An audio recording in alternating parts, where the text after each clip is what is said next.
So I was living in Sierra Leone with my grandmother whilst my mum had to go and provide a better future for me and my sister. But in the meantime, I lived with my father's mother, and at that time, that's where most of my problems started, from that very deep root where she was just a wicked lady and used to, the abuse and the rough childhood started, neglecting a child of all the innocent experiences a child should go through at a younger age. That's where all that evolved from, and then from there I brought that into Australia, and then from there it just led to one thing onto another thing. So I came to Australia about 15 years ago with my auntie, looking for a new start, and for a while it was pretty good. I was going to school, playing football, but my past eventually followed me into my new life from being a wild child, and then I kept getting in trouble at school. I found sports and I was good at it and I was going well, and I wanted to get to a level where I could see myself doing well, and then ACL struck. I tore my ACL, and in that situation, having no parents around, having nothing around to comfort me, I fell into a lifestyle of going out, going to festivals, getting onto drugs and all sorts of different things, and then eventually my sin progressed from just going to festivals and getting on drugs and whatnot. It led to womanizing and just all sorts of other things that that just kept taking me into a deeper hole. So obviously I felt emptiness, and it wasn't bringing me any joy whatsoever.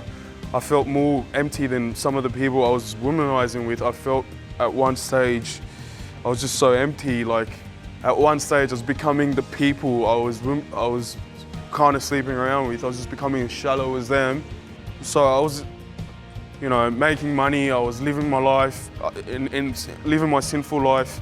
I was traveling. I was doing all these things, and I thought there's no way like I'd ever want to give up this lifestyle. I had it all good. Everything was going well for me, and then once I heard of a guy who I grew up with passed away from drugs, and I'm like, that was just it gave me a deep shock, of just knowing that one moment you could have everything in this world, and the next moment it could be all taken away from you. And then just to know that this road I was going towards was just a dead end, and it wasn't leading me to anywhere but a life full of bad health and more trauma and misery, So I saw people around me dying, people from school, people from my family, people from primary school, and I felt like I was on the edge. I'm like, that could be me at any moment. Like, if who knows when my time will come, but if it was to come, I wanted to get right with God.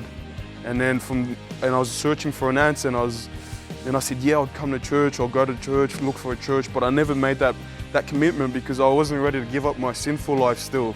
I was still fornicating and still living my nightlife and all that. But finally I went to Perth. So I went and visited my uncle and sister in Perth, and my uncle took me to Beachboro in Perth, to the Potter's house. He introduced me there, and then after I got saved that night, coming back to Sydney, he said, make sure you stay in the church and make sure you continue to do God's work and find a local church and tell me how you go, tell me your experience and everything. And then I came across Potter's house in Parramatta, the mother church obviously, which I was blessed and fortunate to.